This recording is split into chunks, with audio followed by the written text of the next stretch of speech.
Hey guys, how's it going? Welcome to the Eddy Live Show. I'm here with my man Benji Wang, right? Yeah, what's up, brother? Everybody. I'm Kung Fu Benji. Kung Fu Benji, yeah. I've been in Taiwan for 20 years. Yeah. Some of that time was in China. I went back to the States for 2 years of that, but for the most part, I've been in Taiwan. Yes. So, okay. So you're from the States originally, right? Yeah. Yeah, I grew up in Boston. Okay. And when I was 18, I came to Taiwan. Didn't speak any Chinese, zero. Really? And now I don't speak any English. We were just chatting, and you were just saying, that you don't use your English very much anymore. I don't. So all your friends are Taiwanese, or is that how it is? Or I speak a lot of Chinese. Yeah? I think I do speak English once in a while. Yeah. But there are so many words that I don't remember in English anymore. That's so funny. You're gonna have to bear with me today. That's all good, man. There'll be words that I can't think of. I'll just say Chinese, and then Yeah, that's cool. That's maybe somebody on the side will tell me what the English is. We'll see. Yeah. Well, that's okay. I've been here for not quite that long, but also quite a while. My Chinese is okay. It's not too bad. But the funny thing is, I speak Spanish with my family at home, right? So Spanish was very good, and now it's not very good. It's getting buried by the Chinese. So we'll have lots of Latino customers, Mexican customers. They come in, we start speaking Spanish, we're chatting, everything's cool, and then I'll just draw blank on my Spanish word, and then Chinese will slip in there, and then they're kind of maybe they don't speak there. They're just like, what the hell's wrong with this guy? That happens to me a lot. Yeah. I did a 7-year no foreign friends kind of thing to make sure that my Chinese was solid. So you planned that, really? Yeah. No foreign friends. So you for cut 7 us years. off for 7 years. Yeah. Yep. Okay. You're a foreigner. Sorry, can't be your friend. It's not gonna happen. So advice from a Kung Fu Benji: if you want to learn Chinese, no, that's the way. You gotta just cut off everybody. Yeah. My sister's boyfriend came here to learn Chinese. Okay. And he found the foreign community really quickly. Yeah, sure, that happens. Yeah. His Chinese just couldn't really improve at a good rate. Okay. Okay, he picked it up, but it was like, you know how it hard. is. Of course, you can tell. There's people in the foreign yeah. community here in Taiwan who really their Chinese is no good. That's all good. You can swear. You can swear. It's shit sometimes, right? No, actually for me, when I came here, so where I live in Canada, there's actually a lot of Portuguese, right? And a lot of Latinos and a lot of immigrants, right? I'm gonna eat. Can I grab it? Yeah, so we'll start this way. Yeah. Get that one. So we'll start on that side. That's hungry, just the basic. man. You're hungry? Shoot, dude, my bad. Get on it, brother. So we'll just start the basic. First round, just the basic buffalo. Start nice and easy, right? Yeah. So, something funny? Chicken up? wings. I used to always go for this little drumstick thing. Okay. But after I became really Asian, okay, I started going for the little wing part. Little wing, okay, where you have to eat the bones and spit them out. That's like an Asian thing. You know? Yeah, for sure. All my friends that come, especially from the States, they won't eat that part of the wing. Yeah, I agree. I know they won't eat it. Well, it's funny because here I think we're probably around 50-50, the restaurant, and the Taiwanese, you serve the full wing, right? Like the little wing tip thing at the end. And the expats, they're like, what are you doing? Cut that off before you serve it. And you're just like, oh my gosh, that's kind of crazy. It's kind of crazy. Yeah. Taiwanese will suck off all the skin off. Oh, for sure they will. For sure, yeah. The funny thing is, obviously I'm an expat as well. And whenever I go, I love Taiwanese food. And whenever I go out, they're always like, oh no, the foreigners don't eat this. Oh no, the foreigners don't eat that. But my family's Mexican, right? And so in Mexico, you eat everything as well, right? So it's pretty funny, man. It's pretty funny, yeah. Right on, brothers. I want to thank you for coming out, dude. Things are good. I mean, you've been a long-time customer, and I didn't know that you cut off the foreigners for 7 years. That's pretty crazy, yeah. Oh, I was saying earlier that I have a lot of sort of immigrants in my hometown that have been there for 20, 30 years, and they don't speak any English. And when I came, I thought, I got to make the effort. It's definitely a tough language, but I guess it's doable. Yeah. I think the tones are the hardest. Yeah. You got to learn those 4 tones. Did you sit down and learn the tones? Do you have some tips on that, or you got to learn how to sing? You got to learn how to sing. Okay. You got to learn how to. If you have no singing skill, I had 0 singing skill. then you need to learn how to sing and then come back to Chinese and relearn the tones. But you had a band here for a while, right? And yeah, you were singing in a band, no? So you say you have no singing skill, but then you had zero singing skill. Okay. I was a model. Yeah. And I was doing pretty well. Okay. And my company sent me to cast for a boy band. Nice. And I went. And the guy says, "Oh, can you dance?" And I say, "I can do kung fu." Yes. I can't dance. Okay. And they say, "Oh, can you sing?" He says, "I know, I can't sing, but I like to listen to Elvis." Yeah. And he's like, "Okay, maybe we can make this work." Okay. And then they signed me. They got that face though, right? And I had they wanted, I had to spend all this time learning to dance and all this time learning to sing. And It was like a 2-year process before. Okay. There were 5 of us. So one of us got kicked out. So there were 4 of us left at the end. Okay. And it took 2 years before we could all dance and sing. Okay. So this was Taiwanese boy band. How long ago was that, man? A long time ago? Oh, man, that was a while. 2000. Okay. And 2006 to 2010. Okay, that's pretty. So 2 years. How is that to be a boy band guy? That's pretty cool, man. That's we didn't make it. We became a boy band. We were able to sing and dance in sync. Okay, beauty. But by the time we were about to take off, our company got sold to a bigger company. Okay. And the bigger company had other artists that they had priority for. Oh shit. And we just kind of like got put on ice right as we were getting hot. Oh man. And we got put on ice and then we just disbanded. Oh. Yeah. Oh, that's exactly it was. But so I basically just got a lot of skills. That sucks, dude. Okay. And then I got nothing out of it other than skills. Okay, with the skills, okay. So 2-year learning curve, singing and dancing, but now you can sing and dance, right? So now I can learn to sing and dance. If you want to give me a song to learn, I could learn it. If you gave me a dance to dance, I could learn it. Like, it doesn't mean I can just do it though. Okay, that's pretty cool though, man. Still different. Let's grab the next one, brother. So the next one is I mean, it's not really spicy. It's a chipotle, like a honey chipotle. Grab whatever you want, dude. Whatever you want. I'll go with the Taiwanese part of the wing. Hell yeah, get on it. Get some Taiwanese eats in there, bro.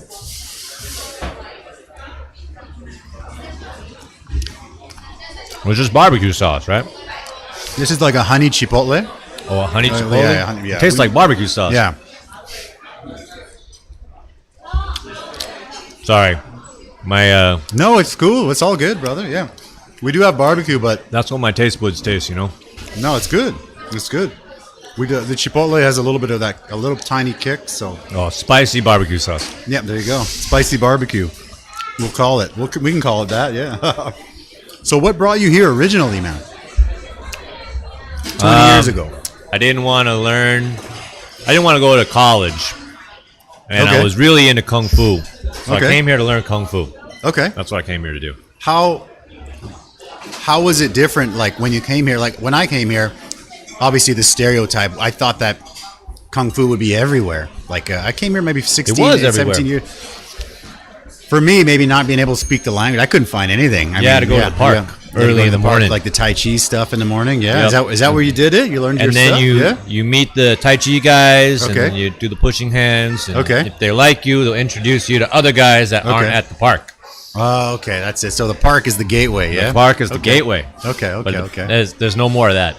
It's all gone. All the guys that were like hardcore Kung Fu guys. Yeah.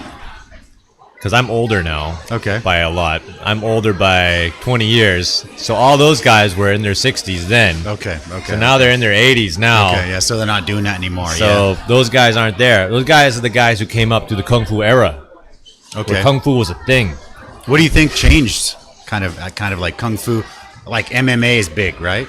It's not huge here, but it's quite big. You totally wolfed that down. I love it. I gotta work on the cartilage parts. I love it. Yeah, for sure. So do you think is any kind of is just because sort of these Shifu guys kind of aged, or is it because people were doing less Kung Fu or MMA influence, or what do you think? It's opinion, obviously. I wonder why it's. I think. I just don't think the generation after that Kung Fu generation cared about fighting at all. Okay. So like, so what makes you think that? I think because when the Kung Fu generation was going up, there was a lot of Kung Fu movies. True. So if you're an Asian, okay, you're looking at a movie star who's doing Kung Fu, and you can relate. I love those Kung Fu movies, man, for sure. Yeah. And I think at some point those movies, they stopped making as many of them. True. And started watching more Hollywood movies. And then the Asian Kung Fu relatable action star was phased out. Okay. So the later generation was watching these like Hollywood, action stars, and then they stopped relating. Okay. So they stopped trying to mimic that, and it just phased phased out until MMA came in, which just put the nail in the coffin and was gone. Okay. Nobody believed in Kung Fu anymore from that point. But I mean, I think like there's still pockets. No, I mean like obviously Ip Man, that was a huge movie, right? Even back home, people loved that. It was pretty big, but not enough to get people to do Wing Chun. That's just like almost like what do you call a residual wave that echoed through time? Like, because Bruce Lee or no, because the original Kung Fu wave was so big that as time goes on, it dissipates, but dissipation still means that some is still there. Okay. Right? So like it's just an echo from a time way back. Okay. So that I love that movie and the whole series and stuff. I don't think there's going to be any more Kung Fu action stars. Really? I think that time is done. So right now we watch MMA. Yeah, of course. I watched that. Yeah, for sure. Right now, MMA gyms are starting to be a thing in Taiwan. Yeah, for sure. And shout out to all those gyms, man. Yeah, for sure. Which is good. Yeah. I think that's good. Kung Fu has... Tai Chi is still around, like anything for health. Okay. Those are still around. Kung Fu, there's only like 2 Kung Fu guys left that are good on the island. One is Zheng Wentie. Okay. He's called the Iron Master. Okay. He's in Taichung. Okay. And then there's another guy who's really famous. He's a foreigner. Okay. I forget where he's from. Okay. But he learned Kung Fu in China, and he does monkey Kung Fu. He's in Tainan. What's his name? Do you know? Remember his name? I don't know his English name. Yeah, okay. I think, but in Chinese, he took Jade Mountain, Yusan, as his name. Okay. But I forget his last name in Chinese. All right. Yeah, but that guy he's got some videos. If you look up like Monkey Fist Taiwan, I bet you put these 3, he should pop up. That's cool. So these 2 guys are actually, they can like break rocks with their hands, and they can do a lot of crazy stuff. Okay. They can take incredible blows that other people shouldn't be able to take. Like they got real old-fashioned Kung Fu, like the Kung Fu that you hear about in those little storybooks. Yeah, they got that Kung Fu. They got that. Okay. Yeah. So they're not the guys teaching you like praying mantis style, and this guy throws this. And I grew up. I used to love those movies, man. I had a huge collection of those when I was a kid, and all the way up through college. Right. Got a comment. Ip Man is King from Devin Morris. What's up, Bam? How you doing? Yeah, Ip Man is a good movie. Yeah.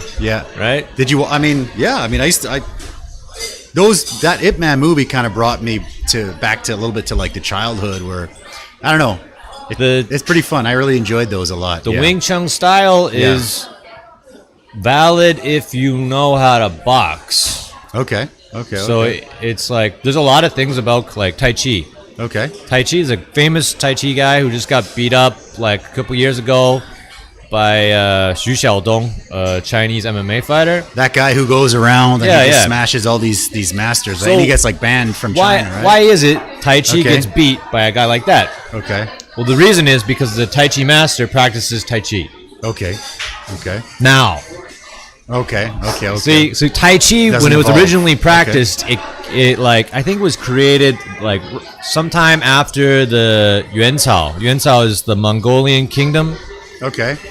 So Mongolian wrestling, you know about it, right? Okay, yeah. It's like a little bit, it's really strong. Yeah. So at that time, a lot of people already knew Mongolian wrestling. Fighters already knew Mongolian wrestling. It was like a base. Okay. So your Tai Chi is like an addition to your Mongolian wrestling. Okay. So you need to know Mongolian wrestling. Yeah. Then you add the Tai Chi. Then you have like what they call Ting Jing. Ting is listen, and Jing is energy. So that means you can predict the direction of your opponent's movement just by your ability to listen with your sense of touch. Okay. That's what you develop through Tai Chi. Okay, but you got to have that wrestling base. And then you use your Mongolian wrestling. Okay. Right? Okay. But if you take the Mongolian wrestling out, like now, they don't learn Mongolian wrestling first and then Tai Chi. They just learn Tai Chi. Yeah. It's not going to work. Well, I think a lot of them are they learning it to kick ass, or are they just learning it to kind of for health and stuff, right? They believe... See, the thing is, they believe it's a powerful art.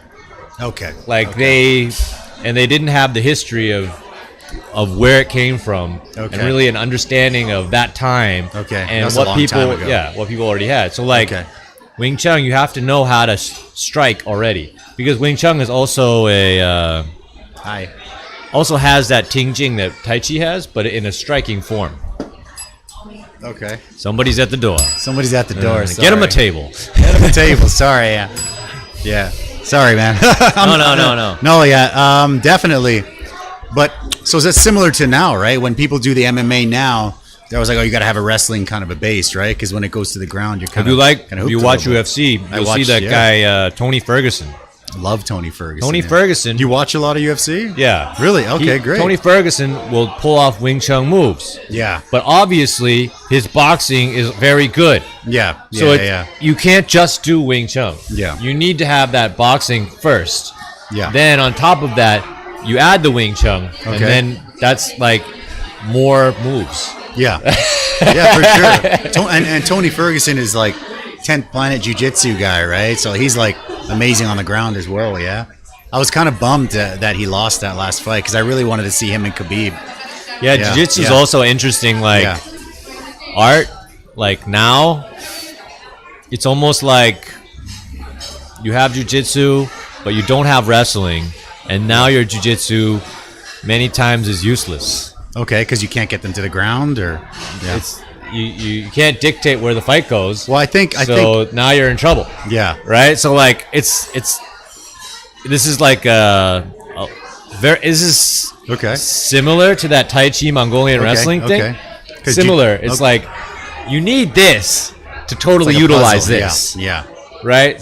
Yeah, Jiu-Jitsu for a long time. Yeah. People weren't able to use the wrestling, right? Yeah. To nullify them. Okay. Now wrestling is it's like the most important aspect of MMA right now is wrestling.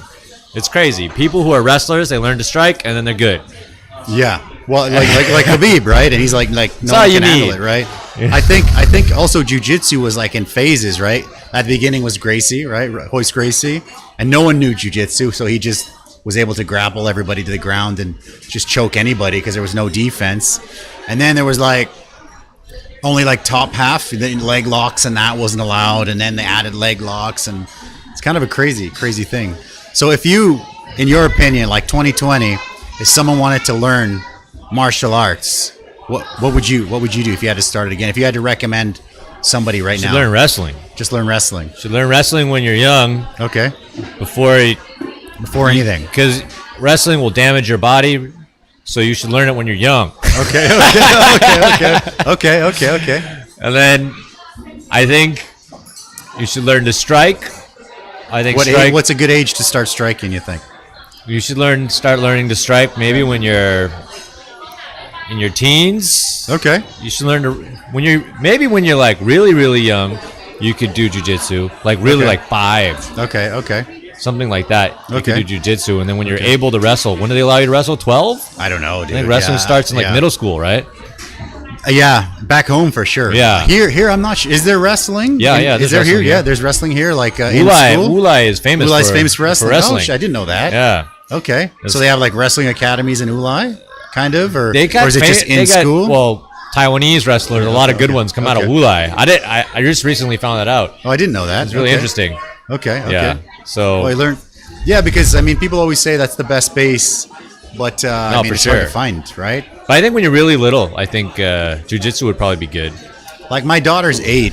She does Brazilian jiu-jitsu. She loves it, and so she's been. She just started. It's been probably less than 6 months, but she likes it. Yeah, and it's a good thing to learn, I think, especially for a kid, because I mean, she liked it so much that I'm actually going and I'm trying it with her, and it's fun because I've been watching UFC my whole life and I love it, but I never actually went in to try any of that stuff. It's pretty good. I actually on the first day I tried to spin out of. I was in someone's guard, and then I wrecked one of my ribs. I was like, So yeah. It takes a little longer to heal, but wrestling's got to be rough though. Yeah, wrestling's the hardest on the body, and then jiu-jitsu is also hard on the body. Yeah, not as hard as wrestling. Okay, but there's wrestling in jiu-jitsu. You know what I mean? Grab a wing, man. We'll keep going. Yeah. Like people have to, you have to wrestle your way out of certain situations sometimes. Yeah. Muscle your way. And that's kind of like difficult. Striking is actually also, they're all difficult. Striking is difficult too, but. So, when the chips are down, wrestling is the best. Do you think, like for base wise, if it's like a street fight or something? No. Okay. Street fighting, you want to be able to strike. Street fighting, you fight more than one person at a time. Yeah. So you need to be able to strike. Okay. Yeah. Right. So that's. If you get tangled up with somebody like in jiu-jitsu in a street fight, somebody else is just going to kick you in the head. Yeah. It's not going to be good. You want to be so good on your feet. That you can fight multiple people. Got to have that wrestling. That's ideal for street fighting, right? Okay. Yeah. So you started with Tai Chi, right? Tai Chi here in Taipei. I mean, did you come directly to Taipei? You have family here? I was in Taichung. In Taichung? Okay. I was doing Tai Chi. And then I did Guosu. Guosu is like, Taiwan has this really old form of Kung Fu called Guosu. It's not actually one kind of Kung Fu. Okay. You know Chiang Kai-shek, right? Yep. Not personally, but... Yeah. Chiang Kai-shek and Mao Zedong. Okay. Back in the day in China, when all the different people would fight. They would fight. Thank you. They would fight on these platforms, these square platforms, kind of like in Huo Yanjia. Have you seen that movie with Jet Li? Yes. They're on that square thing that they kick each other off. I love that. Yeah, I love those old Jet Li movies, man. I had like those were called Guosu Lei Tai Sai. Guosu is Guo means country, right? Su means like Wusu, martial arts. Okay. So the country's martial arts. All the martial arts come to this platform and they fight. Okay. To see who is the different best. style, right? So it's kind of like, wow.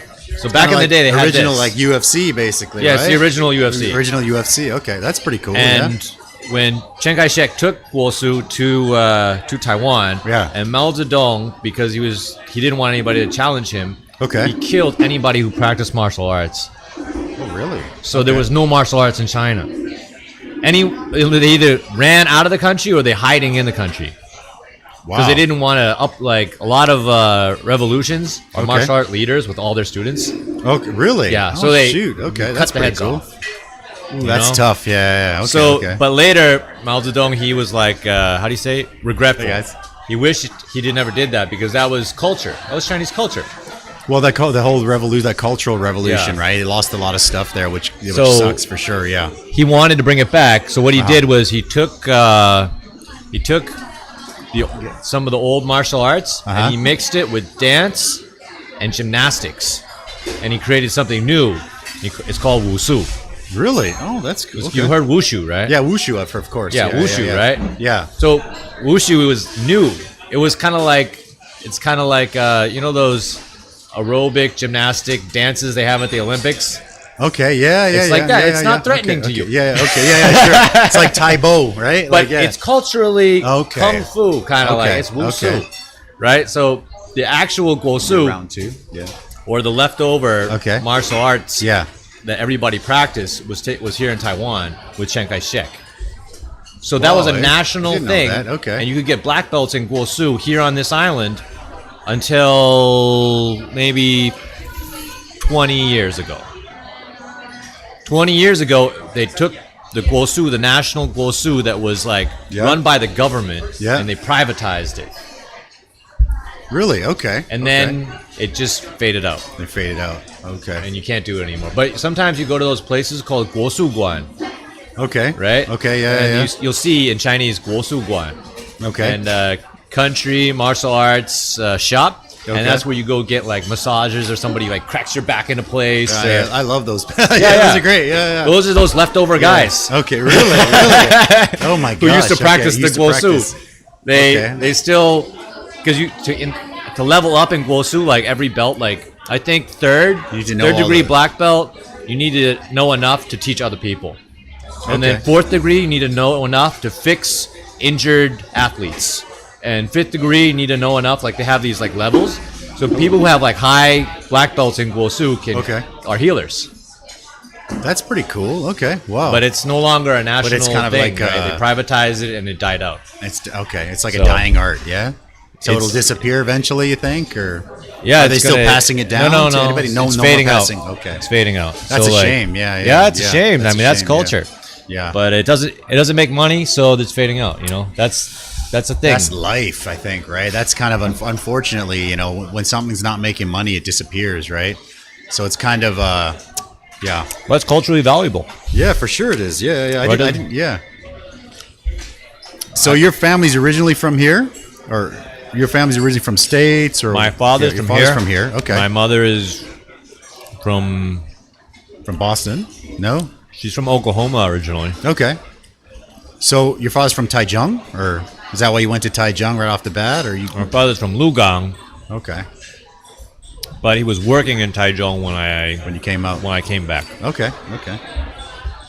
And then, so you said that you learned all your Chinese here. So from nothing. Growing up, you had zero. I had zero. Really? Yep. Okay. Wow. And now I can sing, act. Yeah, that's cool, host, man. Yeah. I can do it all in Chinese. That's amazing. Yeah, I've seen a lot of Don't make any foreign friends for 7 years. Don't make any. Okay, that's the Benji trick, man. You gotta cut off the foreigners 7 years. Yeah. No foreign friends. No foreign friends. Foreign community. No. No foreign community for 7 years. Okay. To be honest, I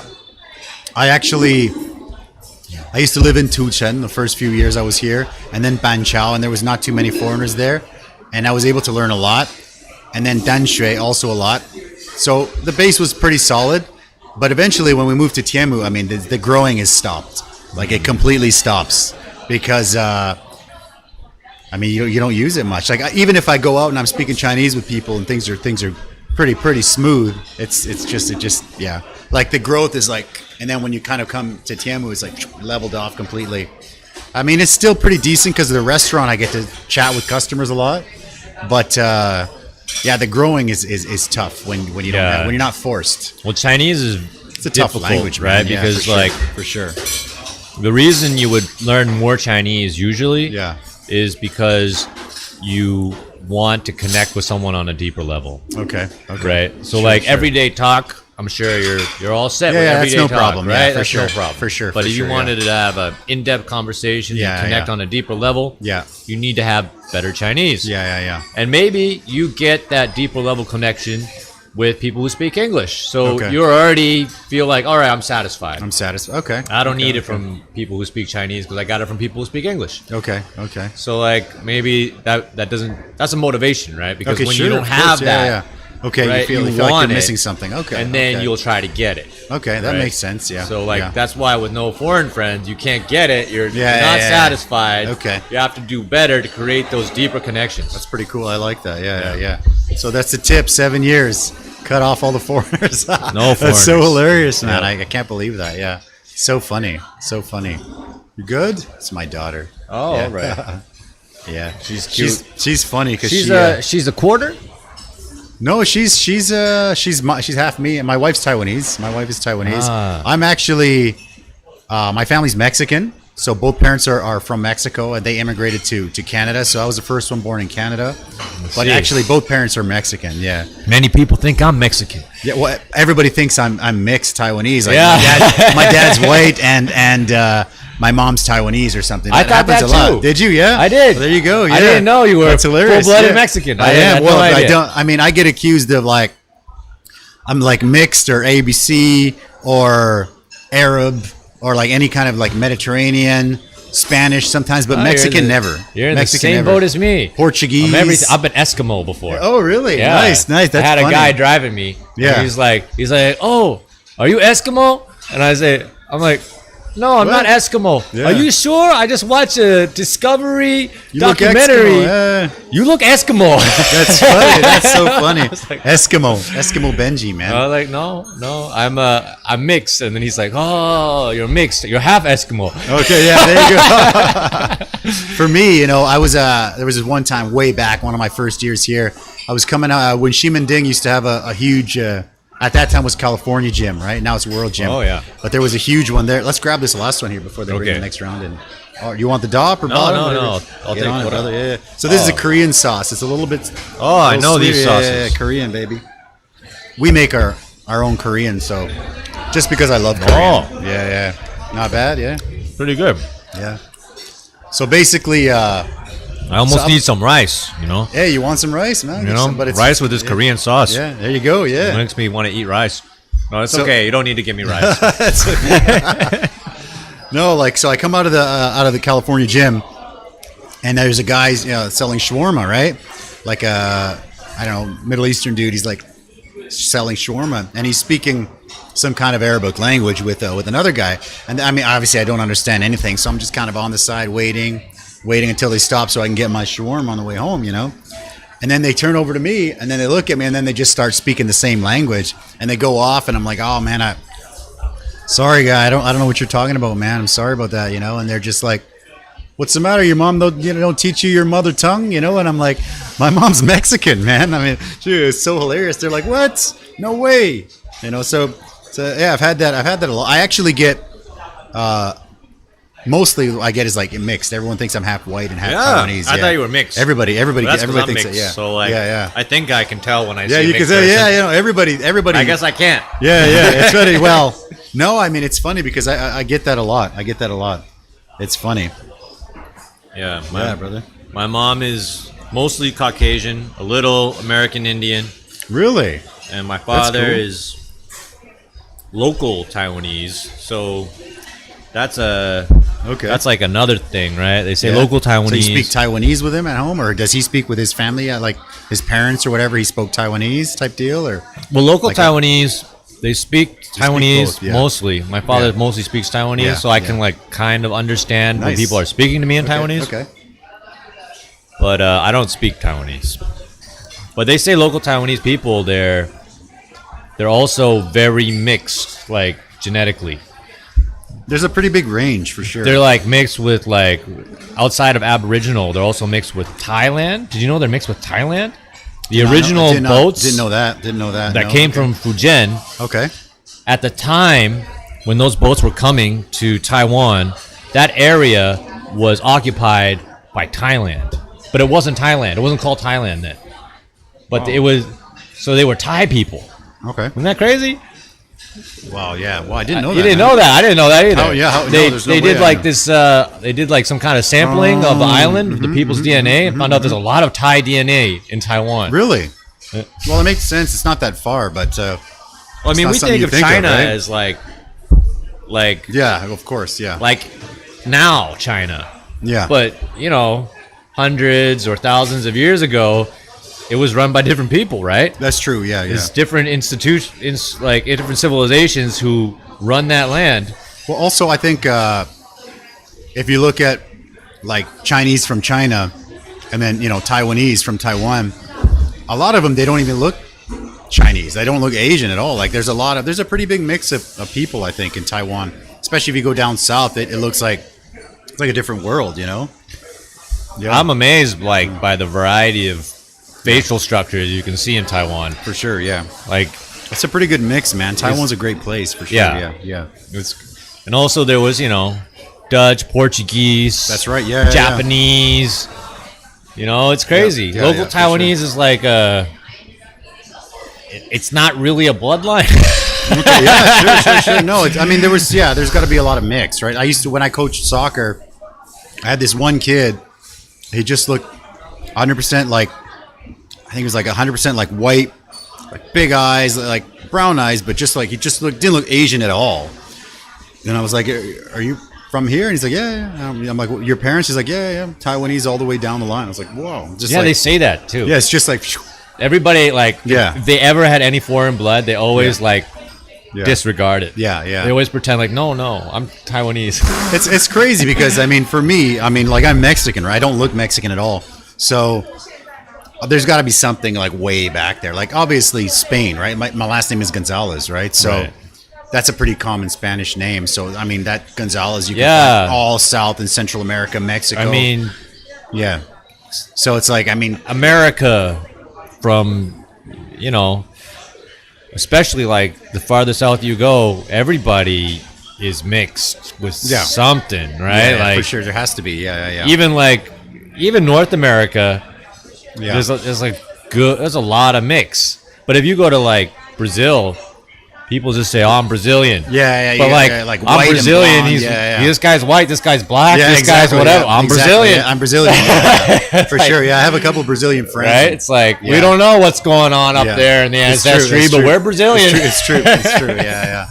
Also, like I have quite a few South African friends, and it's just like, you know, some are black, some are white, some are what they say is colored, which is like the mixed, right? It's just like, well, I didn't even know that there was. It's amazing they can tell, right? Yeah, for sure. Like in the States, they just like, oh, you mix with some black, you're black. Like, there's no mix. Yeah, for sure. Yeah, I think one of the cool things is in Taiwan, I think the mixed kids kind of. I mean, it's always, first of all, it's always a nice mix, right? Like anything I think mixed with Asian is always.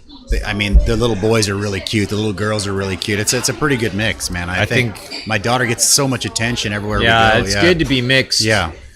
How is it growing up mixed? I grew up mixed in the wrong country. Did you? Yeah. Okay. I grew up mixed in the States. Nobody cared. Nobody cares. Yeah. Nobody cared. Yeah. I came over here when I was 18, and then people were like, "Oh, he's mixed." I'm like, that's a thing. When I came here, actually, I didn't even know that was a thing. You know, they're like, oh, because people would be like, you know, oh my God, they will maybe date a foreigner or whatever, because this was way back. Because they want that mixed baby. They're like, oh my God, if I have a baby and it would be mixed, it's like, I'm like, really? I didn't even know that was a thing. Yeah. There's a lot of people, like, especially like girls, right? Yeah. Maybe they're interested in dating a foreigner. Yeah, for sure. But they're afraid what their parents might think. Yeah, for sure. So if you're mixed, then it's okay. It's okay because you're half Taiwanese, right? So you're in there, yeah. You're okay. So it's like so you use that to your advantage, yeah. I found in many situations, girls who wanted to date foreigners but wouldn't because they're afraid of their parents. Would date a mixed guy. That's funny, right? That's why originally, also like a lot of girls, they wanted to date a foreigner, but there weren't so many mixed guys. So ABCs were cleaning up. Yeah, the ABCs. Yeah, that's great. Yeah, for a while. Okay. But now ABCs aren't doing too well. They're not doing. Oh, ABCs. Yeah. What's up? Taiwanese girls got your number. They know you're no good. The ABC guys. You're just here to mess around. Well, you know, it's funny. One of the first jobs I was coaching soccer and I was teaching kindergarten, and my Chinese assistant at my school, she actually introduced me to her best friend, and you know, we went on a date, and I was walking her home, and her parents have like you know, the first floor of the building is always like some kind of a shop. It was like a mechanic auto shop, right? So you know, we go in, and they're Taiwanese, they're sitting there, you know, barbecuing, having some beers and stuff. And it was like our first date, and she's like, "Oh, come and meet the family." I'm like, "I don't want to meet your family on the first date," like, and so I was kind of freaking out a little bit. And she's like, "No, just come in." So I was like, "Okay." So we go in, and the guys are like, hey, have a beer, you know, chat, blah, blah, blah. I knew zero Chinese. And, you know, we're just kind of like, you know, gesturing, and things were okay. And then, she goes into the kitchen to introduce me to her mom. And then, you know, we go in there, and I'm like, hi, ni hao, ni hao. And then the mom looks at me, and she's like, Xiaoxin. That's what she says to her daughter, right? And she's like, oh, this is my friend. She's like, Xiaoxin.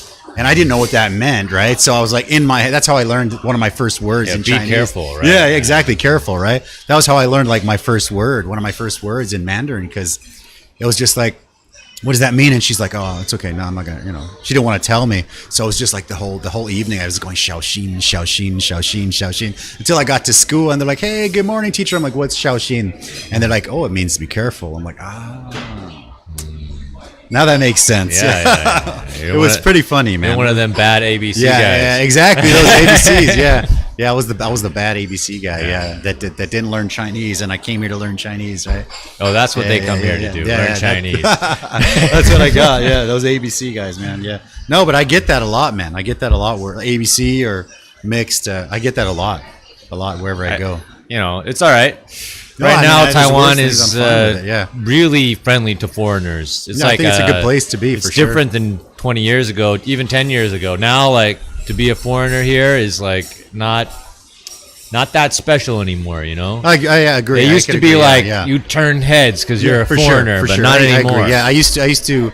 I mean, the first year I was here, I lived down. This is a while ago. I was like down the street from like a Blockbuster Video.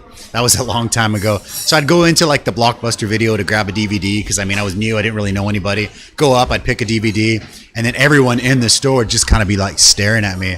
I'm just kind of like nodding, saying hi to everybody. And they're like, you want a job? I'm like, well, I already got a job. They're like, I got an English school, need a foreigner. And I'm like, well, I just came to grab a movie. And they're like giving jobs out. And then people would be like, oh, let me introduce you to them. They'd be like throwing their daughters. Let me introduce you to my daughter. You know, she wants to learn English. And I'm like, So it was definitely different than now. Now, I mean, that's probably now people see you and they're like, foreigner. Like, this guy, yeah, for sure. Oh, another foreigner. Another foreigner, yeah. Well, the funny thing is in Tianmu, it's one of the places where like you never turn a head being a foreigner ever here. I mean, I think you can probably still go to some remote areas and maybe turn, I would guess. I mean, I'm always working and in this area, but Tianmu, I mean, it's like I guess if you go to some farm, there's some farm areas, rural areas. Like I would go to Yunling, which is where they grow all the green vegetables. Okay, I love the vegetables in Taiwan. My father, he like half retired there before he died, so I would go there every couple months to see him. Okay. Yeah, so like we brought my sister's boyfriend. He's white. Okay. All right. What's tall up, and white, 190 something. Oh shoot, really tall, really tall. Okay. And then people would be like, "Whoa, white Goran." Yeah. And then he ate it up. He was like, "Yeah." He's like, "Yeah, baby, I'm Lao Wai." Yeah. That's funny. Give me discount. You know what's the funniest thing is sometimes I'll get that still but I'll be with my daughter and she doesn't even know what Waigoran means. Like people will be like, "Oh, Waigoran," and she's like, this guy, that's not Waigoran, that's just my dad, you know. It's funny because she's mixed, that she doesn't really know, like she's 8 but she doesn't really know, you know, Waigoran or whatever, right? So it's kind of a, I mean, to be a Lao Wai is, if you accept it, a lot of foreigners don't like being the Lao Wai. Okay. They hear it and they feel like it's like, they're insulted or something. I'm insulted. Right? Yeah. But I think if you just accept it and embrace it, then you can get a lot of good free stuff. Yeah, for sure. You know, okay, so like accept your Lao Wai-ness, get your freebies. Be a Lao Wai. From Why Benji. Not? Kung Fu you Benji, get extra beer if you're a Lao Wai sometimes. Like you get extra attention if you're a Lao Wai. That's true. It's true, yeah. You might get, some break on your rent. Who knows? Yeah. Well, I don't know. Sometimes I get my rent I would get my rent jacked, when it was just me. It'd be like, I remember we had our stand and we were looking for a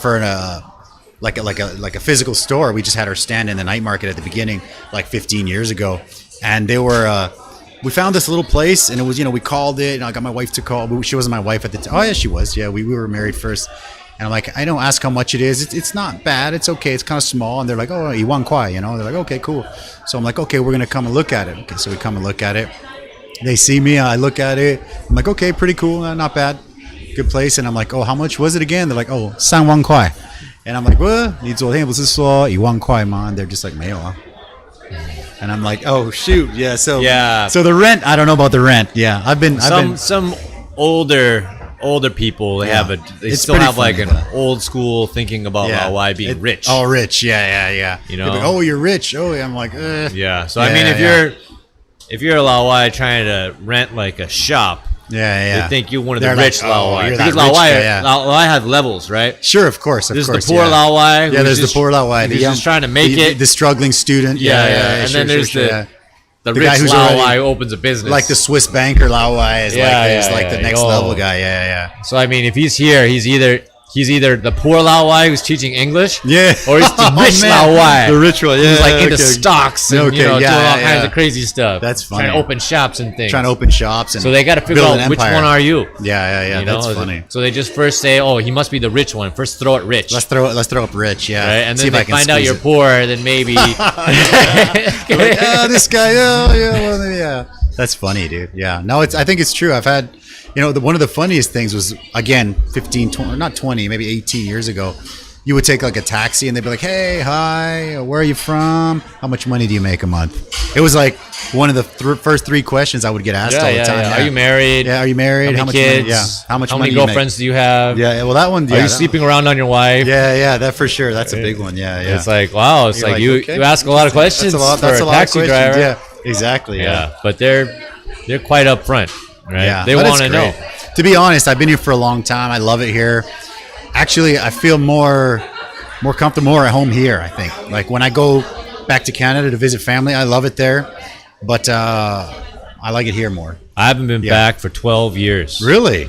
Oh, wow. Zero. Okay. 0 times back for 12 years. So you cut everyone off for 12 years? I speak very good Chinese. Very good Chinese. Yeah. Wow. Okay. That's incredible, man. Wow. I'm going to eat more of these. Yeah, get on there. Yeah, so we'll start on that side, man. Yeah. So this is different colors. These are spicier. Oh, really? These are spicier, yeah. Okay. That's why we had milk over there so these ones get spicy. So it's like round 1 is kind of chill, round 2 is spicier. Oh. So let me know if you need the milk. No. I see. These are spicy. That's what you need milk for. That's what the milk is for. You want get some milk just in case? Or? I'm lactose intolerant. Okay. I can't do the milk. Oh, did not know that. Okay. That's all right. Maybe I should have soy milk. Yeah, I didn't know. I should have asked, man. My bad. Oh, it's all good. Want me to get you some? I'll go get someone to run over and get some. No, it's okay. You good? I got Coca-Cola. How are you with spicy food usually?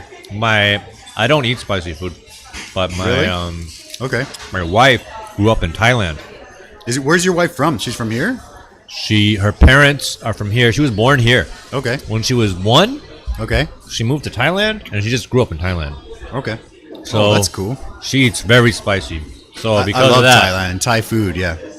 Yeah. Eating with her all the time. Now I can eat You're good with spicy, yeah? But originally your family's not a big spicy sort of family, yeah? No. Well, mine's Mexican, right? So yeah, we but there's also levels, right? Like whenever I'd go back to Mexico to visit family, you good, man? Because it gets a little spicier, yeah? It gets spicier? Yeah, a little bit. I mean, the last couple are kind of spicy. Just go. Want to keep going? Just go for it. All right, shoot. Okay. This is more spicy, huh? This is probably a little spicier, yeah. Okay. Oh, this one's made with fresh jalapenos. I really like the sauce. So this one we can get fresh jalapenos occasionally in Taiwan. Wow, this is a good sauce. So when we can, we make this sauce. I'll send you in with a bottle if you want. This is amazing. Wow, I like this sauce a lot. Thanks, man. Appreciate it. All right.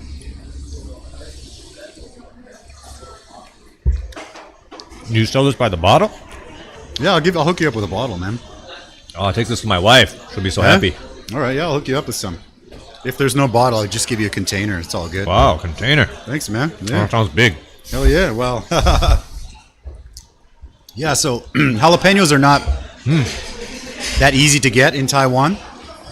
But that one, when we can, we make that. Oh. And when they're really big, we'll make like poppers, jalapeno poppers out of them. Right. But when they're not big enough, we'll make that. And that sauce is probably one of our most popular ones, yeah. See, I know what tastes good, huh? I knew that was a good one. Yeah, thanks, man. Right on. It's the one I'm taking home. Okay, yeah.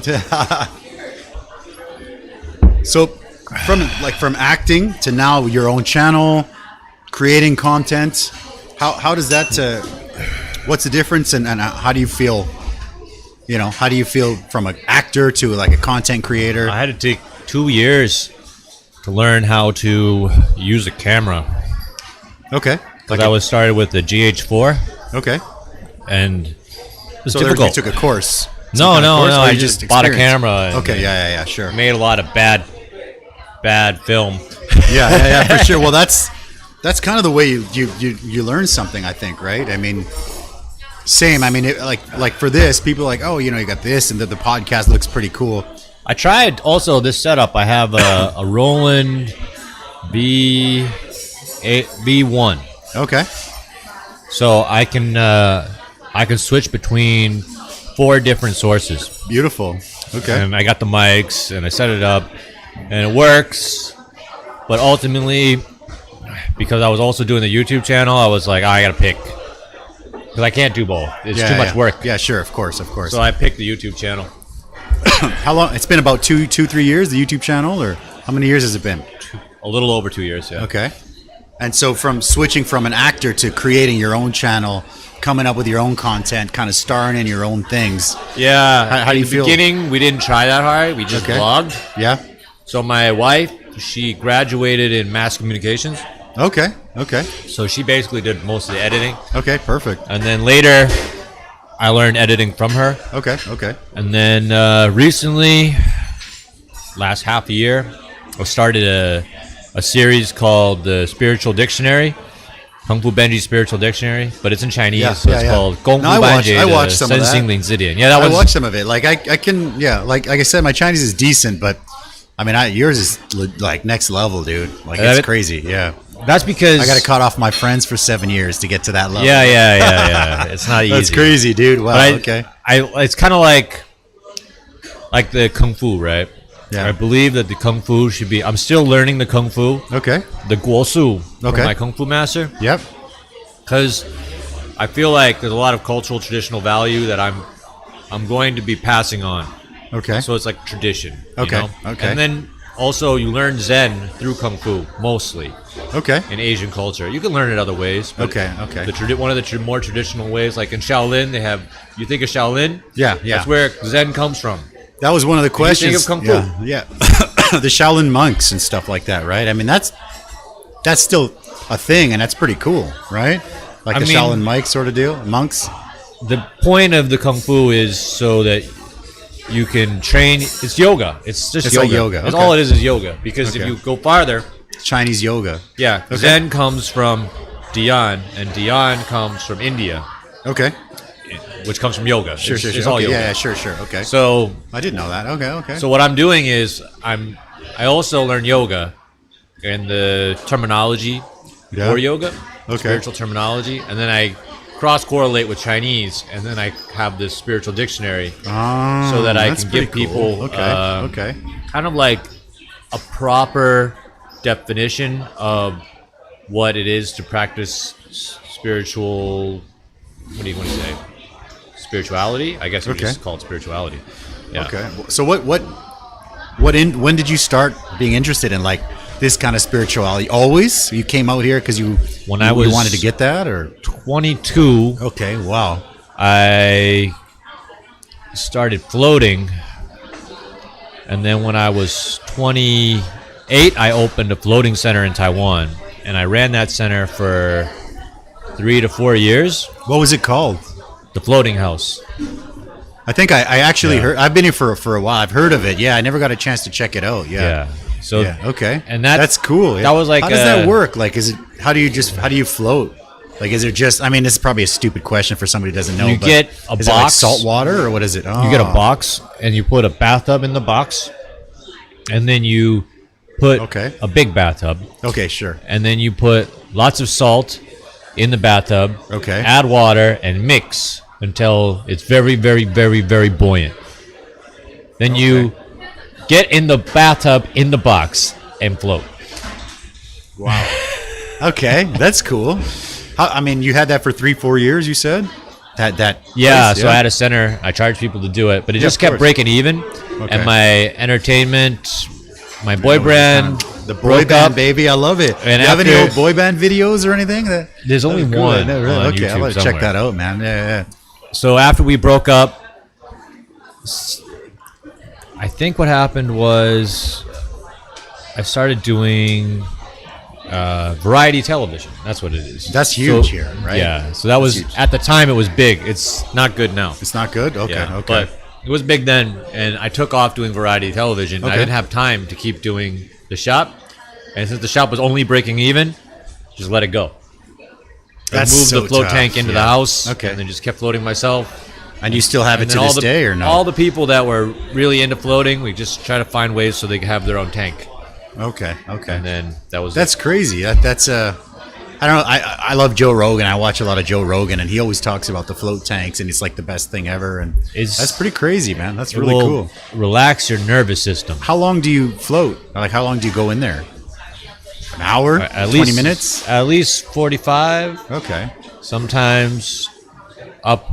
And you're like above the water. You're just kind of, you can't sink because it's so salty, or like these probably. I don't know. You ever wear a life jacket? Yeah, sure. Of course. And just kind of lay back on the water. Yeah, that's what it feels just like that. That's cool, man. If you wear a life jacket and lie on your back on the water, it's like almost that buoyant, the water, without a life jacket. Okay. That's pretty cool, man. Yeah. So if you do it, is there anything like that now?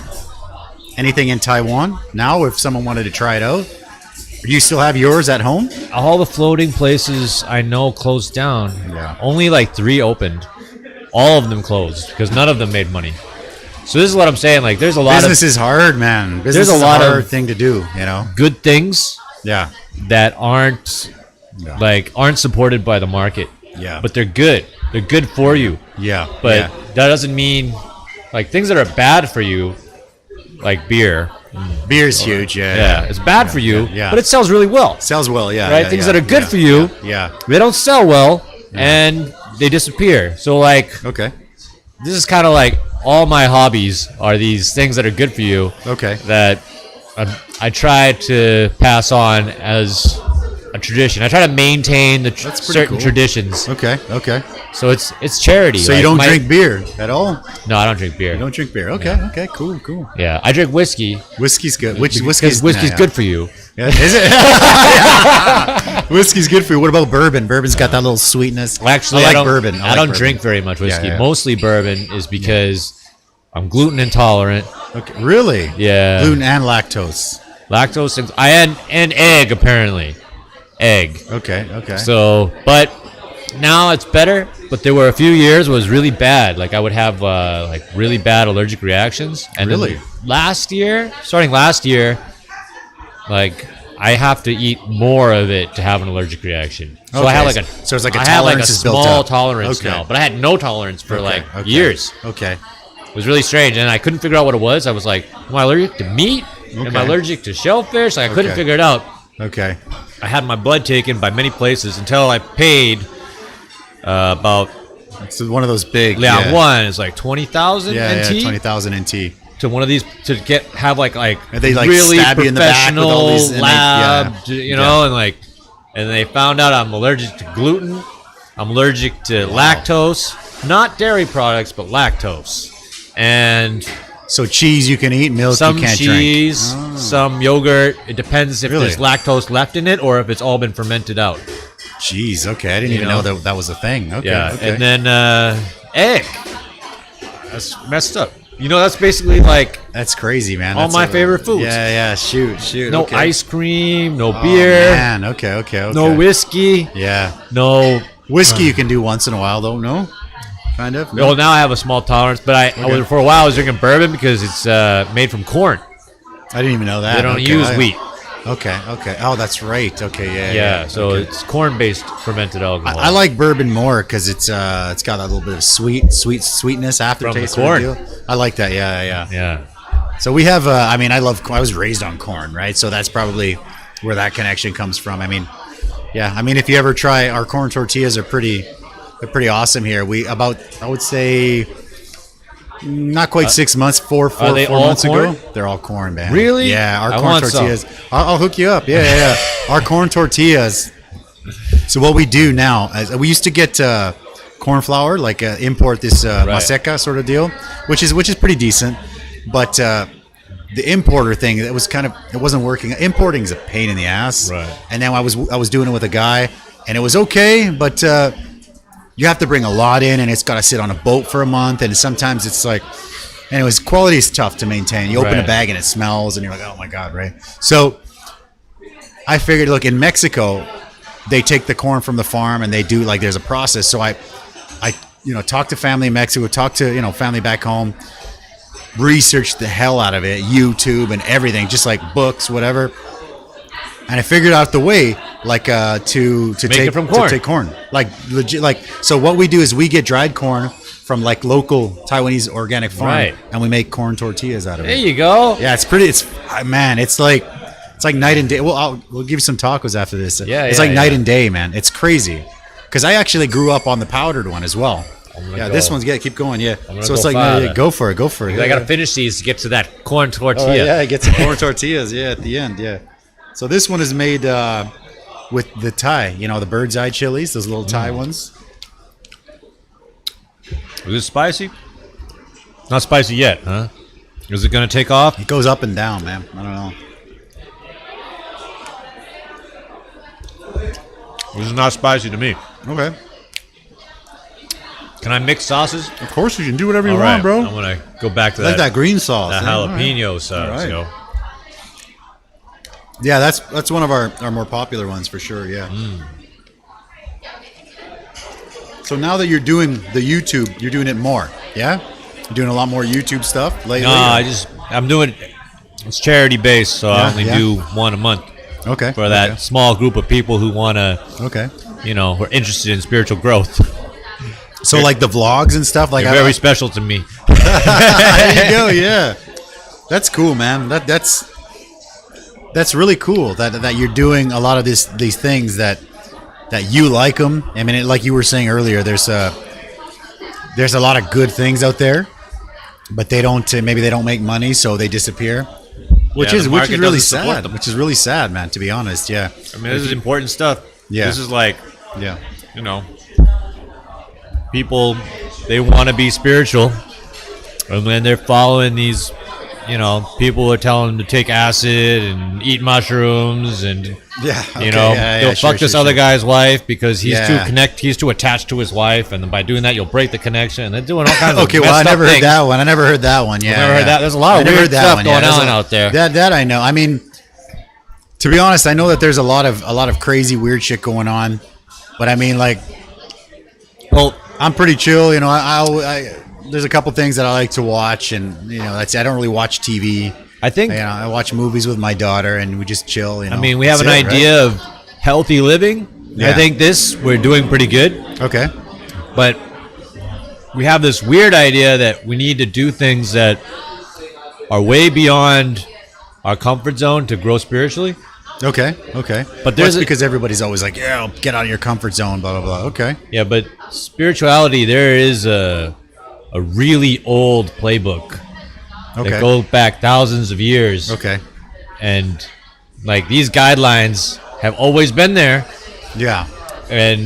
But people are not, they don't pay attention to these. They're not following these. They don't know about these, and they just follow whatever guy recently, took enough acid that he saw God. Who's got enough? Follow that guy, and then he gets a whole bunch of a million views on a video or something, and everyone's like, oh, he must be good, right? Yeah. So what is your advice then for the people that are looking for the real spirituality? If you speak English, you can go see. If you speak English, if you speak English, I think the Yoga Sutras will probably be your best bet. Okay. But they're also hard to understand. Okay. So you would have to get good commentary. So there's a guy named Swami Veda. Okay. So Veda. Swami Veda. Swami Veda. Okay. I think it's Bharati Veda. Okay. Yeah, but that guy, his commentary is very good and will be helpful. Okay. If you speak Chinese, I think you can just... You're the guy. You're the man, no? Roll right now. Kung Fu Benji, baby. Kung Fu Benji Spiritual Dictionary if you speak Chinese. Hell yeah, sounds good. Right. Actually, we got it in the description. We put a link to your channel, brother. All so right. Links in the description if you want to check it out. Yeah, for sure. If you're interested. Yeah. Otherwise, if you're Chinese, I think Buddhism is actually pretty close to the Yoga Sutras. It's like a simplified version. Okay. Yeah, Buddha was like, I don't like that the Yoga Sutras are so complicated and that they're in Sanskrit and you have to be educated to read them. It's kind of like back in the day when the Catholic Church didn't let regular people read the Bible. You have to be able to know Latin in order to read it. Sure. Okay, that makes sense. Martin Luther, he translated it into German so the local people could read it, and then everybody was like a big thing. I didn't even know that, man. I'm actually Catholic, so like my family's Mexican, so Mexicans are pretty much always Catholic. Yeah, I mean, they start off Catholic at least, and I didn't even know that. Mexico is interesting, or Central America. is because Catholicism didn't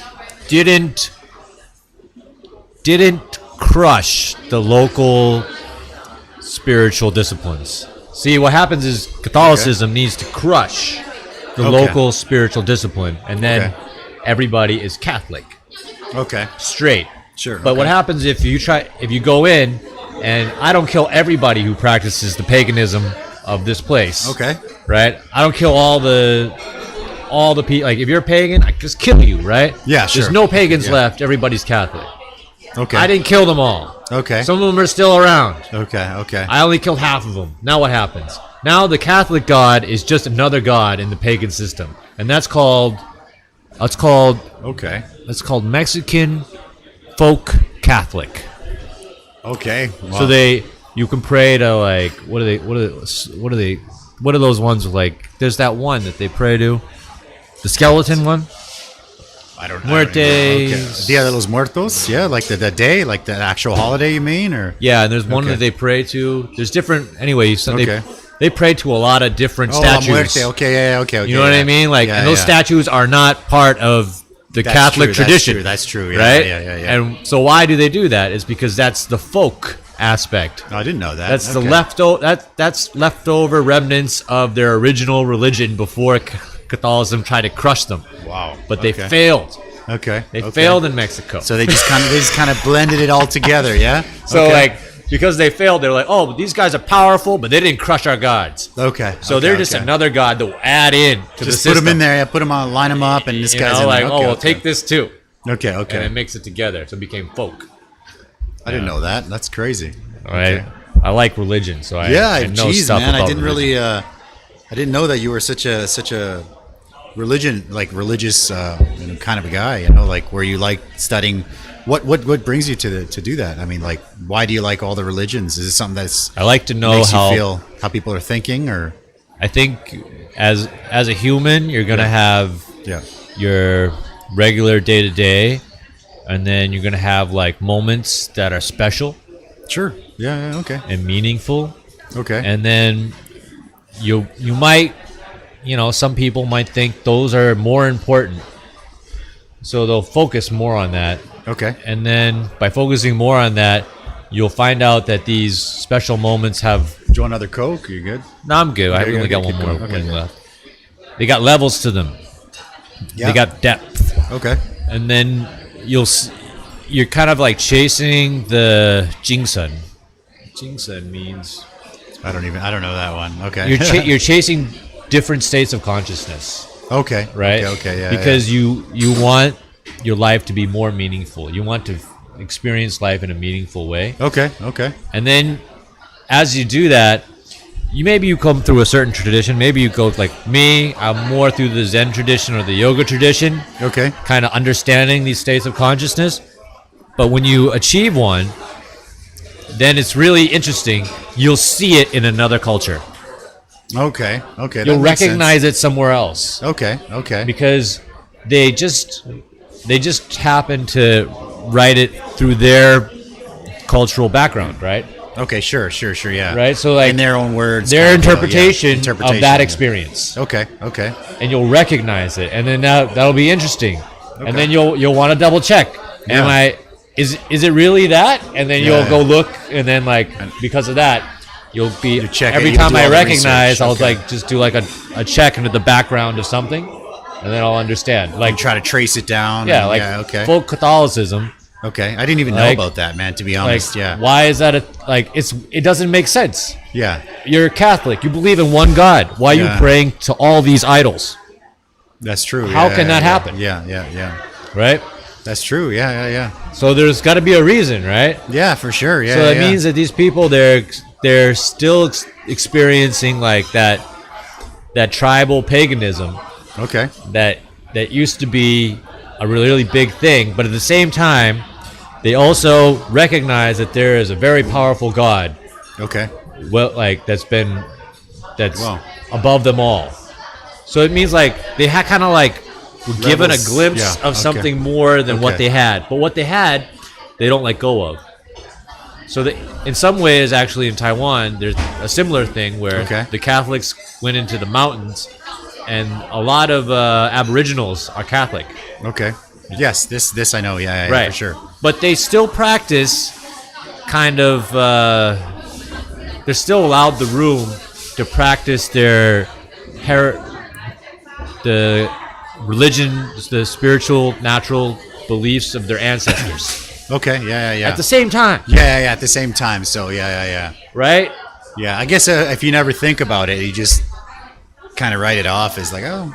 You don't really think too much about it, but if you really look at it, that makes sense. Yeah, like because you're raised that there's this one God, you're Catholic, blah blah blah, but then you have all these other like and they have semi-god, demigod, or whatever, like something that's kind of. Well, I mean, those are different aspects of your personality. All those pagan gods, they're different aspects of your personality, so you can relate to these different aspects. Okay. Or like in the Taya people of Taiwan. Okay. There are certain. They believe when you die, if you did well in life, you cross a rainbow bridge to get to your ancestors. Which is okay. Which is the same as as the Mexican way for sure. Yeah. Oh really? Well, if you for sure, similar. Yeah. Like something similar for sure. Something that the Tibetans believe. Okay. Is in one of the deeper states of meditation before death. Okay. Or like that mimics death. Okay. Is from like your third eye. There's like a rainbow. Like the world turns into like a rainbow tunnel, and your consciousness is moving through this tunnel. Okay. To get to be one with the universe. That's wow. Okay. That's some deep stuff, man. Wow. Okay. But the interpretation is it's similar. When you die. You cross a rainbow bridge to get to your ancestors. So the ancestors are one with the universe. You get to be one with them again. Yeah, okay. Right? Okay. But the rainbow bridge is the tunnel that your consciousness needs to go through to get there. Okay. And this is done by people in deep meditation. And they live, and they talk about it, and they write it down. Okay. That's pretty cool. Wow. Yeah, that's pretty deep, man. So you can recognize things in other, that's like you have an experience, and then you see, oh, they have it too. The Tibetans have it. Oh, the Taya people of the Aboriginal Taiwanese people, they have it too. Wow. They do it this way. Okay, that's pretty cool. Yeah. They'll repeat. Wow. Jesus, man, that's cool. Yeah, I had no idea. Yeah, that's deep, man. It's very deep. Yeah. No, it's human. Yeah, it's human. It's like you can achieve these experiences if you are interested in them, right? And you put a little, discipline in that direction. So you meditate and stuff like that, like float. Like it's all you the gotta same. do is float. Okay. If you float, you can achieve these states, no problem. Right? Wow. Okay. A lot of people, they do drugs to try to achieve these states. That's true. Right? Yeah. And also, even people who do drugs, a lot of times they'll tell you about like rainbow tunnels and stuff like that. You'll hear about it. Yeah, I have heard that, but I didn't really hear anything as deep as kind of what you're saying and connecting sort of all the cultures. That's what I'm saying is the Yoga Sutras, or there's these there's already like a solid playbook, play by play, of how things unfold that's been written down for thousands of years, and people aren't looking at it. It's already there. It's already there. The proof is there. But and you can see it in all the other cultures written in a different way. Okay. But it's not written down well. It's not a play-by-play. Okay, yeah. So the guidebook's been around, but people don't know about it, or they don't care about it. One or the other. Wow, dude. Yeah. Wow. All right, one more chicken. Let's do that. So this one is one more wing, brother. So that's a spicy one, man. This one's gonna kill me. That's a killer. This is a killer, huh? That's usually when the milk comes out. But really? Yeah. This is a bit of a beast. All right. Yeah. We'll see. Yeah.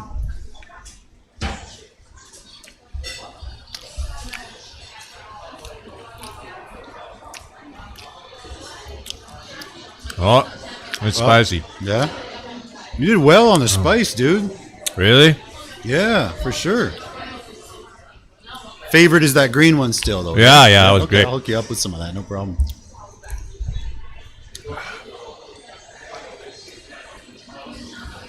Whew. Might need another Coke. Just IG story, man. Maybe, we got somebody taking a little video outside here. There you go, yeah. So we have the variety show. So we're talking about you were getting on the variety shows and stuff, and those are very popular in Mexico. When I grew up in Canada, I was also raised. My parents are Mexican, so they variety shows are huge in Mexico. And when I came here, a lot of like foreigners, when they come here, it's like alien to them, kind of, you know. But for me, Taiwan is like a similar thing to Mexico.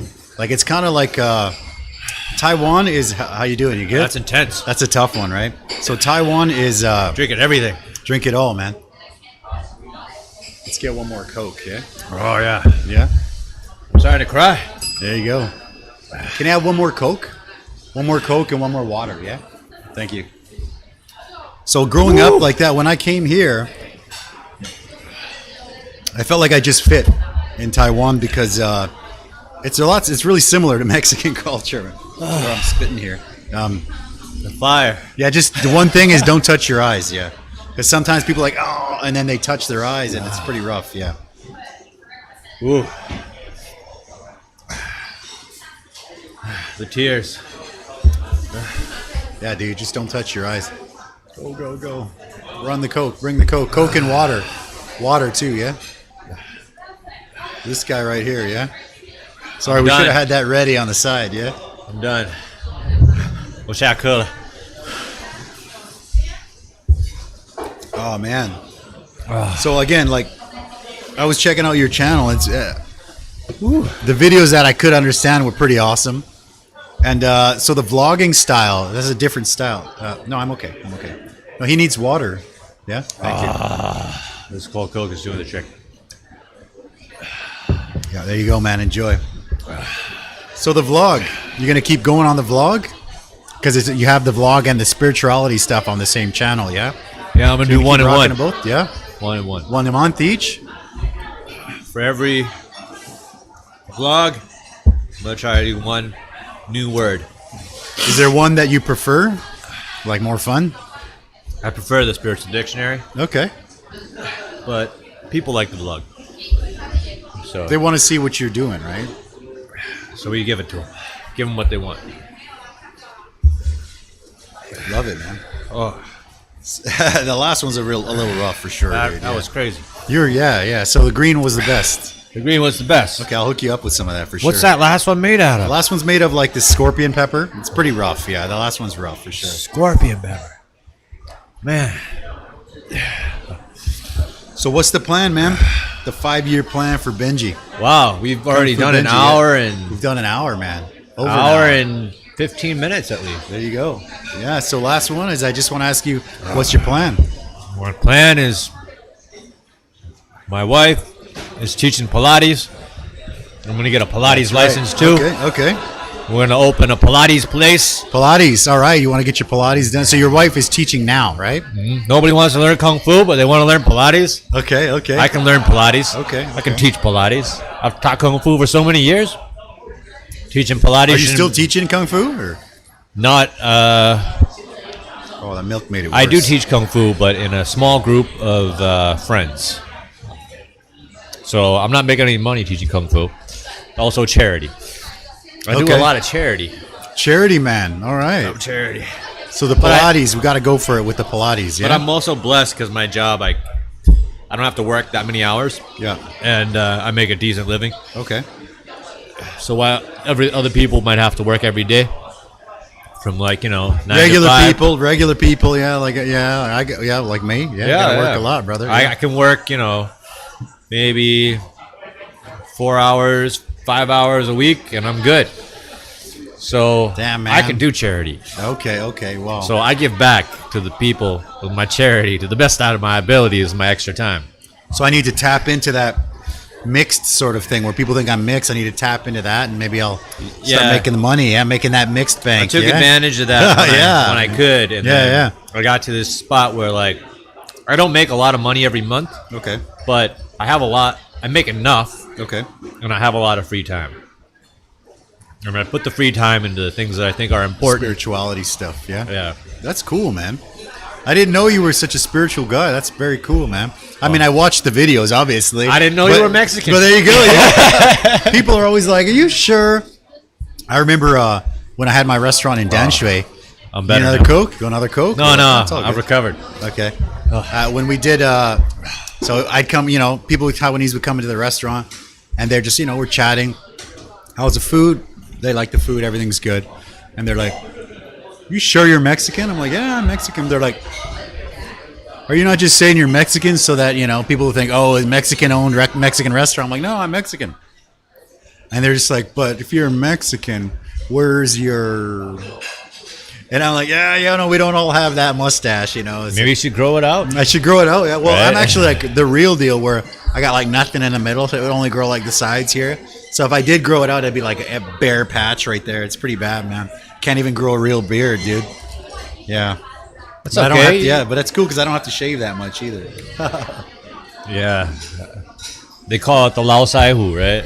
Where you can grow from here to here, right? Yeah, for sure. Yeah. We like I can do like the dirty Sanchez. I got this and this. Yeah, it's pretty bad, man. Like, yeah, brother. What you have to do to make money, right? I do, man. I mean, shoot, I'd be like, well, I had to learn. I learned the language, and I do a lot of different things, and for sure, like.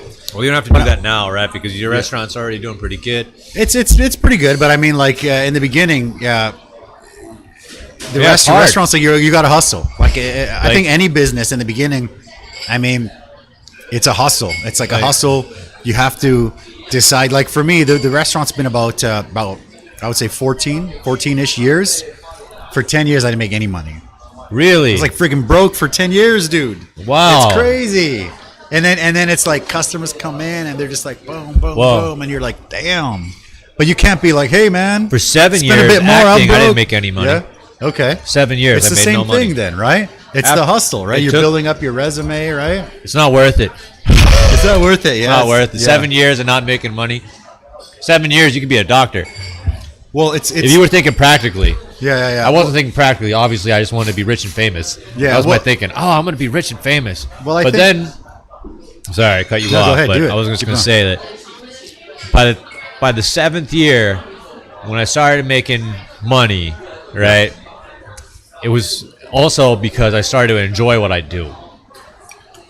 I think that made a big difference. Like once I started to enjoy what I do, I was good enough at what I do that I enjoyed what I did. Then it's not work, right? Then I started making money. So I think there's something it's a mindset, to that, right? It's like a mindset. You would think, oh, I want to be rich and famous, and you're doing all this work hustle. and you're not making any money, but you're learning skills. Yeah, for sure. But to be rich and famous, right? Yeah, for sure. But there's people who actually they're actually interested in acting. They're actually interested in singing, and to them, like they're doing it because they have the passion enjoy it. They have a passion for it, and they do really well. So that's the important thing. You have to enjoy it. It's like the mindset, right? Yeah, like wanting to be rich and famous is not really the best motivation. Sure, to of course. Be an entertainer. I think, like for us, like I was saying, maybe not quite 10 years, but pretty close. Like for me, it's a rough business, and then we were actually, when we just had one restaurant in another location, there was I was thinking about, let's just pack it up and go back home. We tried, it didn't work out. And there was another a rival Mexican restaurant sort of downtown, and he came out. I think we asked like $1 million NT or something, whatever. I can't even remember what we asked for. But he came out, he checked it out, and he lowballed us so hard on like the buying price. Because I can't remember what we asked for, but he like super duper lowballed us on it. And I was so pissed off. I was like, this is ridiculous. So I'm like, you know what? I'm gonna make this shit work. And then when you decide you're gonna make it work, or go down with the ship, there's no safety net. And not saying, I can just go teach English again if I want, whatever, right? You can. I think it's a big mindset change. Things got much better quick, and then we think when you really enjoy it, like when you cook something, you send it out. Like when you're dipping into that green sauce, like I made that. That's great. Somebody enjoys something. It's a pretty cool thing, man. I like that, and I usually I'm not so spiritual or deep, but I'm a pretty happy guy. And I like making people happy. So, that was actually one of the reasons I started doing this, the YouTube channel sort of podcast thing, was because a lot of the people that come in, some of the conversations we get to have are just great, man. I love it. And I just think, oh man, if I could have recorded that, I think it was pretty epic. Yeah, a lot of times it doesn't work out that way, though. No, for sure. But I mean, we're trying. I mean, I've had some pretty epic conversations. Yeah, that's right. Yeah, and again, this is passion. Like I was telling you when we're off camera, Wednesday used to be the slowest day of the week. We started to do this because I'm going to be here anyway. I'm not needed in the kitchen on a slow day. I said, I'm going to take this piece of the restaurant and I'm going to do this. And for a while, it didn't make any difference. And then now it's like, it's almost been a year. And Wednesdays are like almost like Fridays sometimes. It's crazy. Like sometimes they're just so busy. It's like you look at the income at the end of the day. It's like, it's crazy. So you cannot say it's directly from this, but from an empty place to, a pretty busy place. Like we had, it's pretty busy still, and we've turned over quite a few tables over, and it's like Wednesday, man. It's like the hell goes out on a Wednesday, right? So it's cool, So I think that's it. I did not know you were like that super duper spiritual deep, and like I watched a lot of your videos, and they're great. Obviously, a lot of the big words that you're using in Chinese, I couldn't understand. Yeah, but a lot of my people want me to do it specific. In English. It's very specific. That's very specific Chinese where I'm not going to get that being like, hey, 最近怎么样啊? Oh, 还不错, You're not going to get that. And I mean, that's like specific deepness. It's specific. It's so specific that even people who speak Chinese don't know some of the words. There you go. Yeah. Because it's for that group of people trying to learn this specific discipline. Okay. Right? So I just want to give people the right, guidelines of how to do it by the book.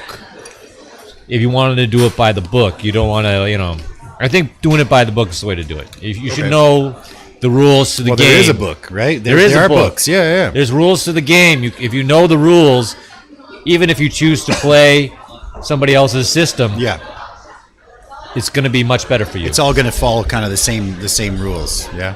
You won't similar rules at least. You won't be confused about what you're doing. Okay. I think that's the most important thing. Like It's just like we were talking about Kung Fu. Kung Fu, there's real guys who know Kung Fu. They got iron fists, one hand, and you're dead. Yeah. Right? Yeah, sure. But then there's guys who are telling you, oh, I know tiger style, crane style. Come give me $100 a month. I will teach you. Yeah, the tiger claw. I love that. And then you're getting all confused learning from this wacky guy trying to teach you Kung Fu. And he doesn't really know real Kung Fu. Even on the internet, you see like some of those masters where they're kind of just like, and then like their aura is like knocking people down, and you're just like, whoa, it's crazy. It's crazy. That's confusion. Yeah, for sure. Yeah. And there's a lot of confusion out there, misinformation, and how do you correct that? Yeah. So somebody needs to help. Like at least in English, there's enough material about this stuff out there. Sure. Okay. But in Chinese, there's not. There's not. So like. That's why, people say, why don't you do it in English? I'm like, yeah, I could do it in English, but there's already say, this guy, that guy who's doing it in English. Okay. I don't feel like that's my responsibility to take care of that because it's already been taken care of. Okay. I'm taking care of something that hasn't been taken care of, Well, I think the good thing about like the YouTube and channel and stuff like that is creating your own content is that you get to choose. Like I always have customers and people that are like, when I'm doing this, they're like, you should do this, you should change this, you should do a cooking show. I'm like, I don't want to do that, man. I want to do something that I really enjoy. I mean, I'm cooking all day, and I want to come out here. I want to have some good conversation. I want to share the story of. I think that's a really good idea. You should have a cooking show. Yeah, let's do a cooking show. Yeah, exactly. Yeah. It's like, so I'm just gonna be like, hey, So I mean, I could do that, and maybe in the future we might. But for now, I really. Well, it's a lot of work. Yeah. Well, there's that, but there's also like a couple weeks ago, I had a musician on, a trumpet player, and he toured with Tom Jones, and it's just like he's telling that story, and I'm just like, this is great. This is what I wanted the channel to be, like something where it's like people are sharing just cool experiences, man. That's it. Or maybe you just want to have a conversation with somebody, for a long period of time. Maybe that's what you want. Speaking of that, geez, brother. So you made it all the way to the end, man. I appreciate you coming out. Yeah. We have an hour and a half. Okay, are we on an hour and a half? I don't even know. Yeah, we are. Yeah, that's right. So I hope everybody liked it. Yeah. If you want to, eat some very spicy chicken wings, they have it here. Yeah. I had Coca-Cola, but they have, better drinks than that. Yeah, we do. We have horchata. We got lots of stuff. We got lots of goodies. Yeah, got lots of goodies. I want to thank you, man, for coming out, brother. Thank you so much for coming. Thank you guys for watching. We'll see you guys next week. Catch you next time, brother. If you guys want to follow this guy, Kung Fu Benji, link is in the description. All right. Take care, guys. Bye.